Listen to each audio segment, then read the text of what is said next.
Welcome to Season 9 of the Prosthetics and Orthotics podcast. This is where we chat with experts in the field, patients who use these devices, physical therapists, and the vendors who make it all happen. Our goal? To share stories, tips, and insights that ultimately help our patients get the best possible outcomes. Tune in and join the conversation. We are thrilled you are here and hope it is the highlight of your day. This is the Prosthetics and Orthotics podcast with Joris and Brent Wright. We are super excited to share with you some of the recordings and interviews of people that we met at AOPA 2024. So our first guest is Paul Gudonis, the CEO of Myomo. So let's lean in and listen to what he has to say. Okay, Joris.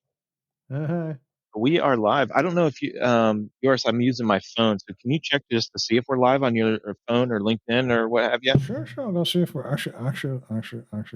How is AOPA, dude? That's what I want to know. It's so great. I mean, the energy here is very high. The last I checked with the organizers, over 1,800 people here.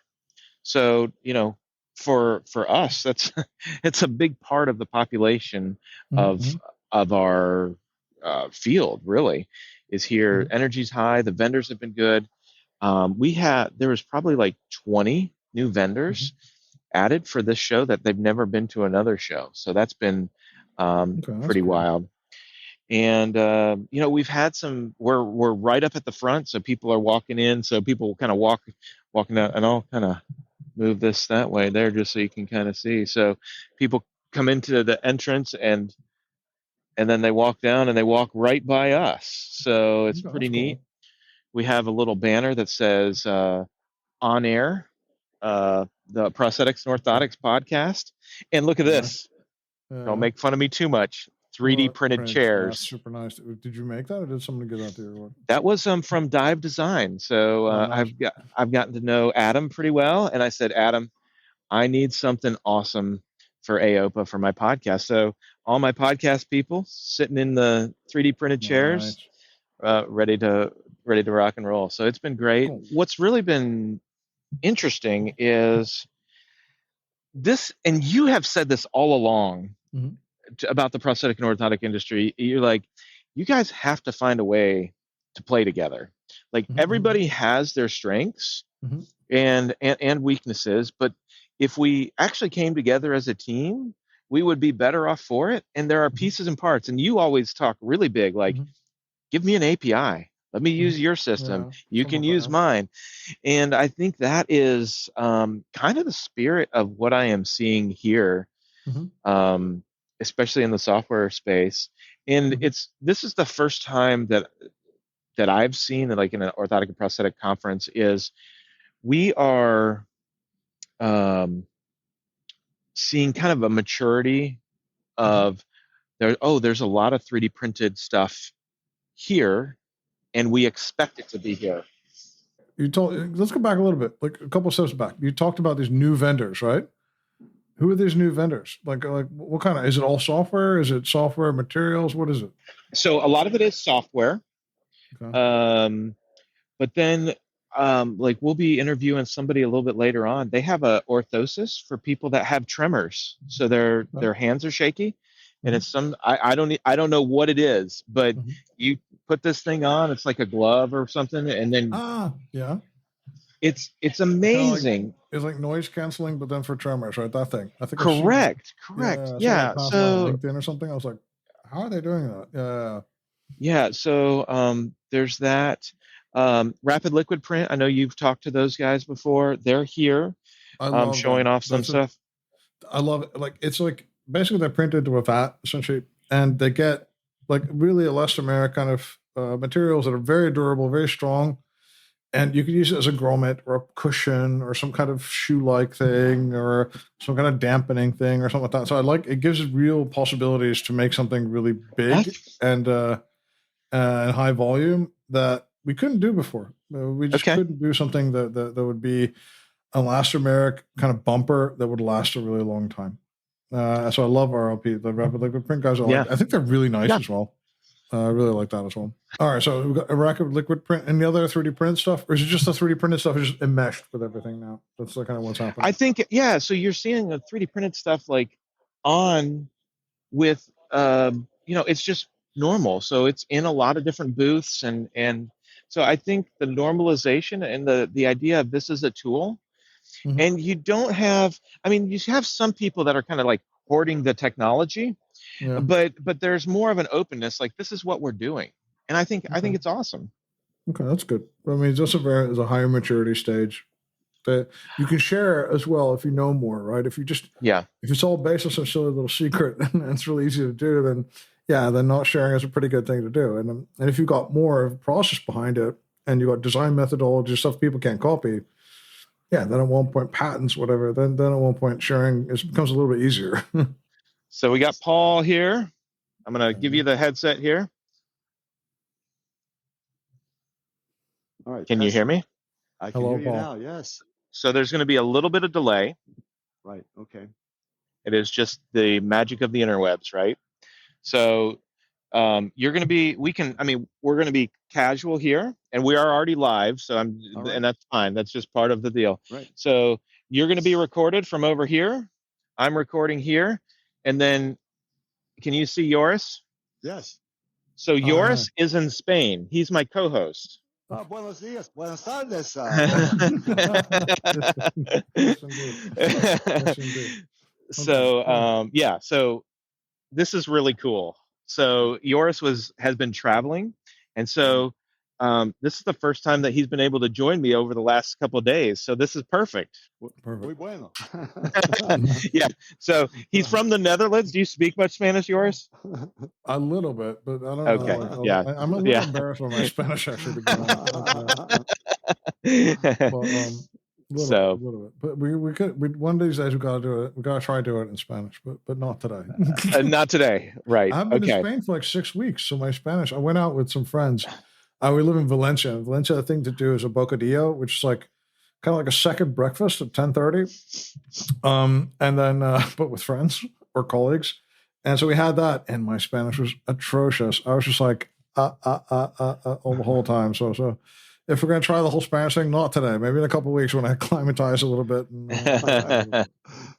So, and just Paul, so you know, I know nothing about Paul. Well, and so before we just go too far, for those that are watching live on LinkedIn, you're going to see, it's not necessarily buffering, but you're going to see a more pixelated picture probably of all of us. Just know the audio is very clear that's coming in on LinkedIn, but just know that I'm going to be putting all this together. So I'd like to welcome to the show, the Prosthetics and Orthotics show, the CEO of Myomo, Paul Gudonis, and I've started to get to know him more and more as they are growing and scaling their business. And so it's going to be really fun to hear kind of the journey. He has been there since 2014, I believe, and he'll be able to fill in some of the blanks, taking them public. So they got to ring the bell on the stock exchange, and I'd like to get a little bit more about that. And now they have an L code. So Joris, I know we talk a lot about reimbursement and how important that is for the U.S. market. Well, having an L code now opens this up to more clinicians to actually get paid for the devices. And the expectation is to get paid because Medicare now pays for it. And so that means all the private insurance follows. So, Paul, welcome to the show. Well, thanks for the opportunity to meet with you and your listeners. So tell me a little bit of how you got involved with Myomo. Well, I joined the company, which had been spun out of MIT a little over a dozen years ago now. So in my career, I've got an engineering degree, MBA, and I've been launching new technologies throughout my career. I launched the first cell phone network in the U.S., built an internet services business, the BBN business, to $1 billion in revenue when the internet was being commercialized. And then I worked with inventor Dean Kamen running the first robotics competition. And then through that, I met the team from MIT who had this big idea, let's go conquer paralysis of the arms, which had never been done before. They had some key patents that were developed at MIT with assistance from Harvard Medical School, but they needed a CEO to commercialize this. And so I saw this as a big opportunity to help patients because there's millions of people worldwide that have upper extremity impairments. And so I came in and joined the team at that time. It was 4 people, didn't have much cash, but had a big dream. And we raised capital. And then, as you said, Brent, we went public in 2017. There was an opportunity, thanks to the Jobs Act, to list a company on a national exchange. We went to the New York Stock Exchange. And they said, we really want to attract growth companies like yours, and especially what you're doing in medical technology. So they invited us to list in the New York Stock Exchange, which we did in June of 2017. And then we had what they had never seen before, 2 paralyzed individuals. Jessica, a young woman who'd had a stroke, she used her MyoPro to ring the closing bell. And JJ, a veteran who had gotten his device through the VA, banged the closing gavel using his MyoPro. And it was broadcast all across the CNBC network. It was a really exciting time to raise visibility and get capital so we can start to expand the business. Yeah. I have a question. Like, I think it's interesting that you've worked in so many different industries. Do you just do you come into a company and say, oh, this is completely different? Or do you do a lot of studying the market of, for example, prosthetics or orthotics?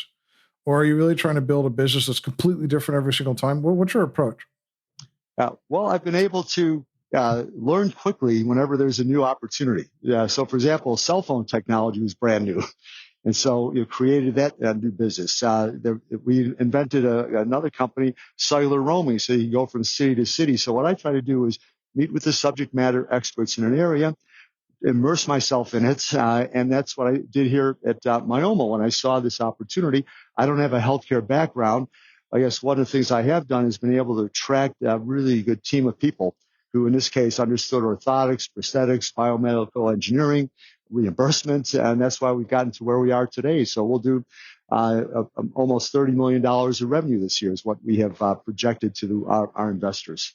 And I think one thing, Joris, that's interesting about this, and this is why I enjoy having just such a variety of guests on the show, is there's so many people that want to help, right? So they see the orthotic and prosthetic business, but they're like, I don't want to necessarily be a clinician, but I have skills in other ways. I can scale a business. I can talk to investors. I can do fundraising, and it takes all types of people as part of the team to create a great great device to really make an impact on people.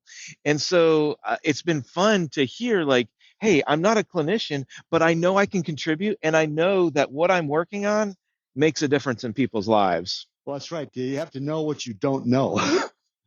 And so we've been able to attract a team of CPOs, biomedical engineers, specialists in reimbursement, a chief medical officer, which I'd never recruited before. The only other time I would meet with a doctor, I'm wearing a Johnny doing an annual physical. And now we have a wonderful scientific advisory board of very respected individuals in this field. So it's you've got to be constantly wanting to learn. And that's what I learned, when I was getting my MBA at Harvard, was lifelong learning. And you just have to be curious. Also, I spend a lot of time in the field because what I've learned during the course of my career, you can't run a company from behind a desk. So you got to be out in the O&P clinics, in the rehab hospitals. You have to be out there in the research studies. So that's how I've really kind of positioned myself to really understand, in a new company, in a new industry, how do you succeed? You can't, again, as I said, you got to be out there with the people that you're working with. And what I love about this business, unlike these other technology companies I was with, those were, you're providing a technical service, whether it's internet service or software. This is very hands-on with the patients because we emphasize patients first, the patient care aspect of our business. In fact, every month I run an all-hands meeting where we do it on Zoom for our people in the office. We have people across the country, people in Germany. And we always highlight a patient story, where it's individuals. We take a video of them. Sometimes we'll bring them in to tell our people, hey, here's how you have changed my life. We even do it with our board meetings. Every board meeting, I start with a story of one of recent patients. Like one recently was a fellow who had a stroke in 1997, 27 years ago. He hadn't been able to use his arm. Now he's using his arm a quarter century later for the first time. Huge impact on his life. And how does this, well, first off, how does this work? Like, how does it actually, like, the actual device work for the patient, and for what? Because it's a limited number of people that could use this, right? It's post-stroke, and then specific outcomes can use this, right? Something like that. So the way the body moves is I want to move my left arm, I'm basically sending a signal from the right motor cortex through the central nervous system into the peripheral nerves. And then if you're a healthy individual, your arm responds. You can move your arm, you can feed yourself. And when a muscle tries to move, it emits a trace microvoltage called the electromyogram or EMG signal, which is emitted by the muscles and you can read it on the surface of the skin. Now, healthy individuals, we have 100% signal strength. But for the individuals who have some type of upper extremity impairment, so I'll take stroke, for example, the blood clot or hemorrhage often kills neurons in the motor cortex. And as a result, these individuals have an attenuated signal, maybe less than 1% of what a healthy individual has. And so that's why they struggle. They're sending such a weak signal from the motor cortex, the arm doesn't move. It just is there flaccid at the side or might be tightly spastic. They can't control it. However, just thinking about moving the arm creates enough of a signal, myo being the Greek word for muscle, that EMG signal on the surface of the skin, that our sensors, which are non-invasive, they just sit inside the brace. As you think about moving your limb, it basically picks up that signal and translates it into motion. And there are a few motors on the device, and you can basically restore motion. That's how the company actually was named Myomo, My Own Motion, because the MIT grad students who came up with the concept invited Maggie, a 32-year-old stroke survivor, to try on this prototype. And it's like a typical prototype, had a lot of wires on it and so on.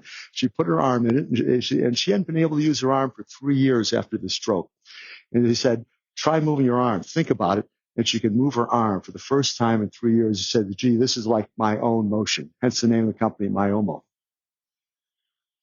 And your comment about the size of the market need there, it's huge. It's about a 1% prevalence. That's in the United States, over 3 million people, over 70 million people worldwide have suffered a stroke or other type of injury. For example, brachial plexus, shoulder nerve injury from a motorcycle accident. We've helped veterans who suffered from a traumatic brain injury due to an IED explosion in Iraq or Afghanistan. It might be someone who's had an incomplete spinal cord injury. So it's a very large prevalence. In fact, if you know 100 people, you probably know someone that could benefit from this device. Wow. And is it only for the arm? Are you also doing legs, or really focused on the arm because that's the biggest impact? Well, we are focused right now because we're still a smaller company. We have 170 people now, growing, but we wanted to be best in class in the arm and the hand, the upper extremity, because there are a lot of other options for people with lower extremity impairments, whether it's a wheelchair, a walking aid, a C-brace, an exoskeleton, lots of different options, but there's been nothing for the arm and hand. And so we said, look, we want to best in class there. In fact, it's the biggest, I'll call it the white space in the orthotics and prosthetics industry, because there are already many products for upper extremity, lower extremity amputees, some advanced technologies, of course, as we know. But in the orthotic space, while there are a lot of options for the lower extremity, this is the only product available that really restores function, not just like a resting splint or a sabo. This restores function to those impaired individuals. Okay. That's really exciting, I think. And also, like, the first device, or this first cohort of devices, those must have been ridiculously expensive, right? You have no scale, right? Everything's unique. How did you bring the cost down? Did you just eat investor money until you had enough patients to bring the cost down, or what were your strategies on making these things cheaper? Well, we continued to enhance the technology, and we took advantage of the fact that motors became smaller, microprocessors became more cost-effective, better algorithms. So we're able to do that, and we're also now scaling up our operation so that we can serve more and more individuals. And we're really pleased that we've gotten reimbursement now from CMS here in the United States. We're getting private commercial plans like Medicare Advantage plans, Blue Cross Blue Shield. The VA is paying this for veterans, and over 100 VA medical centers here in the United States are covering this, and we're getting good traction among the statutory health insurers in Germany. That's really cool. And how do you guys look at the rest of the market? Because I've noticed that a lot of U.S. prosthetics orthotics companies, like 95 of their focus is on the U.S. and then they do like a little bit on the other side. Are you guys more internationally oriented? Or are you going to be more internationally oriented moving forward? Well, right now, about 85% of our revenues in the United States. The rest primarily Germany, a little bit UK, Australia, and so on. And we'd like to expand internationally into other markets. It takes a couple years in every new market to obtain the required reimbursement, because that's really the barrier to patient access is reimbursement. And now that we've done a certain amount of research here in the United States, we published several really good research papers, which we reviewed with the medical directors at CMS for Medicare coverage. It's really opened up this whole Medicare Part B population here in the United States. So you'll see over the next couple of years a real big focus on serving these Medicare patients whom we had to turn away. Up until now, we get thousands of people contacting us. They see our advertising, they see our social media posts, they see our website. They say, "Boy, I'd like to get this either for myself or someone will say for a family member." We had to turn them away until now. And so now, I think you'll see in the next couple of years at least an increased focus on our U.S. Patient base. Okay, that's really cool. And how do you look at, like, for example, we noticed we were discussing a couple of like annual reports from publicly traded companies, and we realized that there's countries like with hundreds of millions of people in it. Like think of a country like Brazil or Indonesia, or these are countries that are a lot less wealthy, also per capita than the United States. How do you look at these kind of markets? Because there are people in there that could afford your device. Getting into that health system is also a challenge. Hey, maybe France makes a lot more sense because they're wealthier, also a big country. Are you looking at that emerging markets as BRICS and all their kind of similar type countries? Or are you like, no, that's way far ahead for us? Well, I started over 5 years ago looking at the world's largest market, which is China. There are over 14 million paralyzed arms in China. As you point out, it's a very big need there. 2.5 million strokes every year, which means about 800,000 people every year are left with hemiparesis, inability to use that arm. And so we have a patent for China. And so I found a joint venture partner there, Riser Medical. They've got a financial partner, China Leaf Ventures. And so we did a technology transfer agreement with them. They're paying us license fees up front, plus over the next 10 years.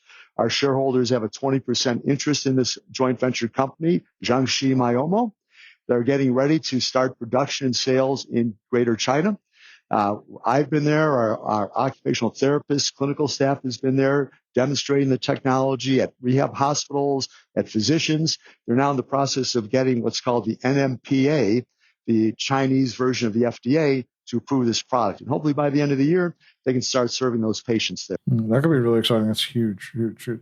And generally, I mean, if you're this size, you're 30 million in revenue, at one point, you got to make a nice little choice. You got to equal, Autobook, Oser, that kind of thing.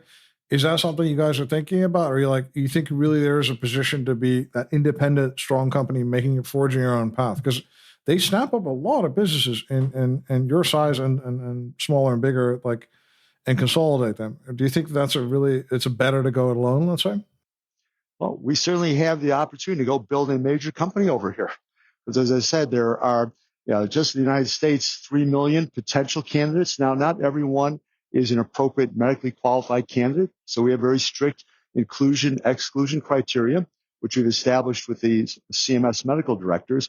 But, that's still several 100,000 people and another 250,000 enter this prevalence population every year. We've only delivered a couple thousand devices so far. So we're at really the early stage of market penetration of a huge and growing market just here in the United States. And as you point out, there's other international markets. So, our plan is to go build a major profitable company here for our shareholders, for our employees, for clinicians that work with us in the O&P industry, and for the patients. And I think one thing to note, Joris, on all that is, this company, essentially was founded in 2014, but there's technology that goes back a little bit earlier than to MIT and that sort of thing. And so they have a ton of data. And right now, the currency for the O&P market is data, and they have a massive head start. They've been expecting reimbursement essentially for 10 years, and it's been a lot of blood, sweat, and tears, and probably banging of the heads and that sort of thing. Of like, hey, this is an underserved population. We need it to get to get here. So I think one of the things that to Paul's point is that yes, there's a lot of white space in the upper extremity market, and we have all the data. So because they've been tracking outcome measures, EMG signals, and they track all that because this is a connected device through a computer right now. But then they're also hoping for more and more ability to collect more data that is useful to the patients, the caregivers, and to make a better product. Well, we're here at AOPA, and I just attended the lecture series where 2 case studies were presented on research on several prosthetic and orthotic products. And as you point out, Brent, we invested in research several years ago because we realized in order to get adoption by the O&P professional community, plus to get insurance reimbursement, we needed to provide real-world evidence. So we started our own patient registry a few years ago. We enroll new patients that get a MyoPro. As you point out, we get data on usage. We also follow up these patients every month to find out how they're doing, patient-reported outcomes.